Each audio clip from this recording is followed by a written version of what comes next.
이 재판이 우리 국민에게 중요한 것은요. 우리 국민의 상식과 일반적인 도덕률을 벗어나도 너무나 많이 벗어났어요. 상상을 초월하잖아요. 아니 자기 남편이 법무부 장관으로 재직 중에 있고 검찰에서 압수수색을 영장해 가지고 아주 샅샅이 뒤지고 있는데 그때도 주식 차명거래까지 할 정도 같으면 이거는 배짱이 좋다고 얘기를 해야 될지 이건 뭐 비정상 정도가 아니고요. 뭔가 정말 이해할 수 없는 사람이다. 이게 생각해 보십시오. 일반 민간인이라도 이 정도로 배짱 좋게 간 크게 활동할 수가 없는 거 아니겠어요? 자기 남편이 지금 법무장관으로 앉아 있어요. 매일같이 언론에서 지금 난리가 나고 있어요. 그런데 그걸 페북을 통해서 언론에서 제기하는 의혹들 이거 사실이 아니다. 나를 이렇게 함부로 몰아붙이지 말아라. 허탈하다. 이렇게 페북에 쓸 정신이 어디가 있을 것이며 그때도 우리가 참 비판을 많이 했잖아요. 대단한 사람이라고. 아니 어떻게 그거를 공개적으로 반박을 하냐고요. 그렇잖아요. 조용히 검찰 조사 받아서 억울한 거 있으면 얘기하면 되고 그것도 억울하면 법원 재판 가서 하면 되는 거예요. 국민과 싸움을 시작한 거예요. 그러다 보니까 여기에 부하대동한 이 좌파 인사들이 전부 서초동에 달려가가지고 예? 검찰 개혁하라. 검찰 개혁하라는 얘기는 윤석열 수사 그만하라는 얘기하고 똑같지 않습니까? 이렇게 밀어붙였어요. 그러면 그때 조국을 수호하자고 서초동 검찰청 앞에서 집회한 이 좌파 인사들 반성하십시오. 집단 반성하십시오. 이런 정경심인데 그렇잖아요. 상식적으로 생각하면 다른 거를 사실과 변호인이 사실도 있고 사실이 아닌 것도 있고 그렇다고 했어요. 자, 이런 조서는 이 정경심과 조서 전부 읽어보고 거기다 쌓이는 거 아니겠어요? 그러니까 공소장에 들어갔죠. 그럼 그걸 보면 그 타이밍 시점이 아니 어떻게 장관으로 재직하고 있고 검찰에 그 수사가 진행되고 있는데 그래도 주식 거래를 하냐고요. 그것도 2천만 원짜리. 이거는 비정상의 비정상이다. 이 정도 되면 정말 이거는 법의 심판 갖고 되지다. 그거 하나만 갖고는 안 되고요. 이거 사회에 교육시켜 무슨 봉사 교육도 시키고 뭐 있잖아요. 성범죄자를 무슨 교육시키듯이. 제가 법조인이 아니어서 모르겠는데 이건 정상 비정상의 극치를 달하는 사건이다. 그러다 보니까 과연 이 재판을 누가 담당할 것인지 우리 국민들이 얼마나 관심이 많았겠어요. 그런데 오늘 전격적으로 재판장이 결정이 됐어요. 이 서울중앙지법의 이 경제전담재판부에서 재판을 하기로 되어 있는데 시청자 여러분들 잘 아시죠? 통상적으로 이게 전산배당을 하잖아요. 전산배당. 그런데 이번 정경심 사건은요. 전산배당을 하지 않고 재판장들끼리 협의를 통해서 결정이 됐다고 해요. 왜냐? 이번 정경심 사건은 아마 최근에 있었던 중요 사건 중에 대통령 사건보다도 더 우리 국민들에게 관심이 컸어요. 아니 대통령 사건을 때 광화문과 서초문에 이렇게 국민이 양으로 딱 분단돼가지고 정반대되는 주장을 편 사례가 대한민국 역사상에 있어요? 없잖아요. 그 정도로 굉장히 국민의 관심이 컸어요. 그 국민의 관심이 큰 것은 대통령의 인사가 잘못돼도 너무나 많이 잘못됐기 때문에. 그래도 불구하고 장관을 하겠다고 기어이 가서 앉아있는 사람. 또 그것을 항변하는 부인. 일가족의 그런 행태. 딸까지도 나서가지고 아니 김어준인가 어디 뭐 TBS 방송까지 나와가지고 딸도 내가 인턴 증명서 받은 거 다 당당하게 받았다. 그러니까 아버지의 딸의 엄마의 와 이거 대단한 거 아닙니까? 일가족 모두가 이런 사건은 상상을 초월하잖아요. 그러다 보니까 이제 재판장 정말 공정한 재판을 할 수 있는 그런 능력과 자질 있는 판사인지 얼마나 궁금해요. 그러다 보니까 이제 전산배당을 할 수가 없다. 그래서 재판장들끼리 합의를 해가지고 조국과 관계가 없는 이해관계가 떨어지는 그러한 판사가 재판장을 맡았다고 합니다. 그래서 이 중앙지법 판사들이 오직 많겠어요. 여기에서 서울법대 출신 판사가 아닌 고려대 법대 출신의 판사가 이번 사건의 재판장으로 이제 지정이 됐습니다. 그래서 이 재판장은 형사 25부 송인권 부장판사예요. 그 이 송인권 부장판사는 충청도 저하고 똑같이 충청도 사람이네요. 예.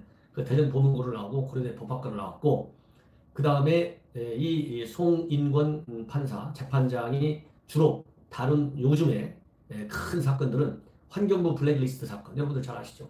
그 다음에 임성근 전 서울중앙지법 형사부장판사 사법행정권 남용 의혹 사건 그 다음에 사모펀드 이번에 조국의 사모펀드 의혹과 관련해 가지고 이 버닝썬 사건에 연루된 큐브스 전 대표 정모 씨 이 사람이 조국하고 버닝썬 윤 총장하고 멋있는 그 회식 자리 사진을 찍어준 사람이에요.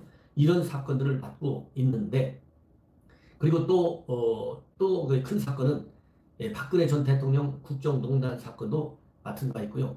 양승태 전 대법원장 사법농단 사건도 맡은 바 있다고 합니다. 그래서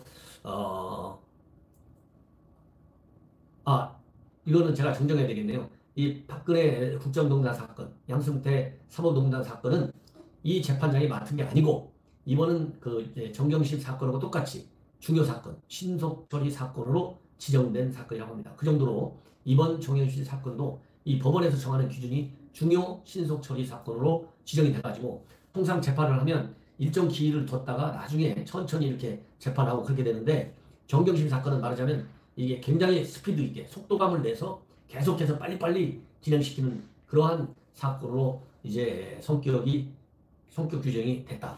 이렇게 지금 이제 말씀드릴 수가 있어요.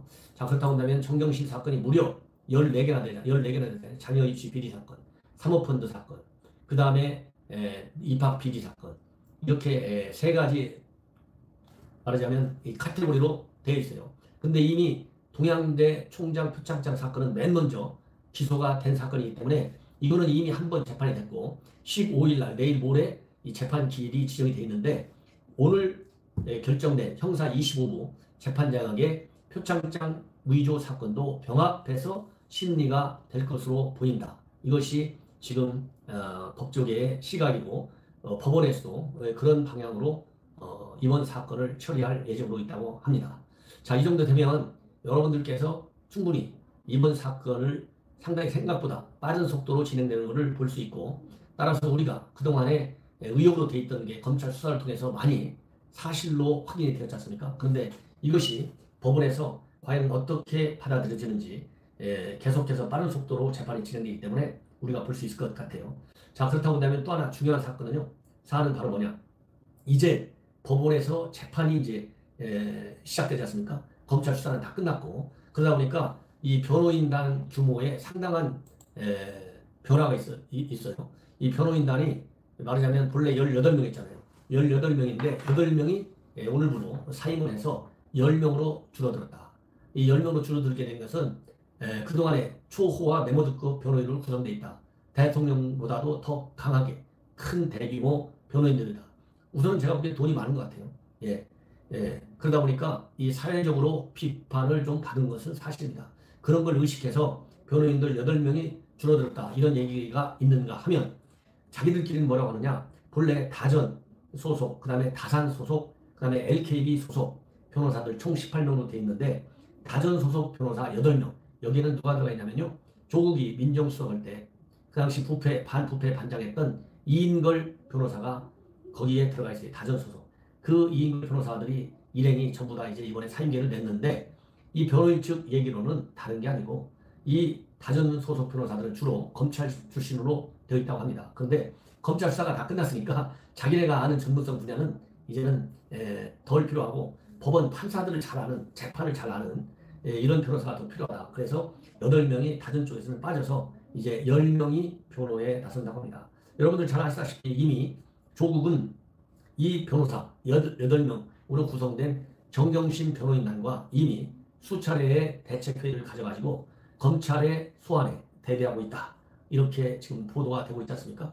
그런데 뭐 조국 들어가 봐야 전부 부인할 텐데요.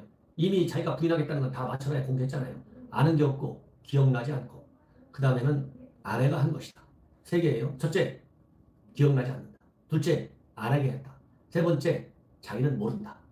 이 3가지로 검찰의 수사도 그렇게 하고 법원에서 당연히 그렇게 하고 이 변호사들이 그렇게 하도록 말하자면 이 법적 조언을 하고 있는 것 같아요.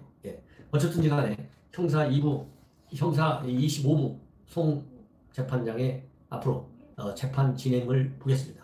시청자 여러분들 제가 또 하여튼 이런 정경심 조국 사태와 관한 그 내용은 빨리빨리 여러분들께 신속하게 간략하게 말씀을 드리겠습니다. 이제 하나만 더 덧붙이면요. 조국 이 사람은 굉장히 운이 좋은 사람 같아요.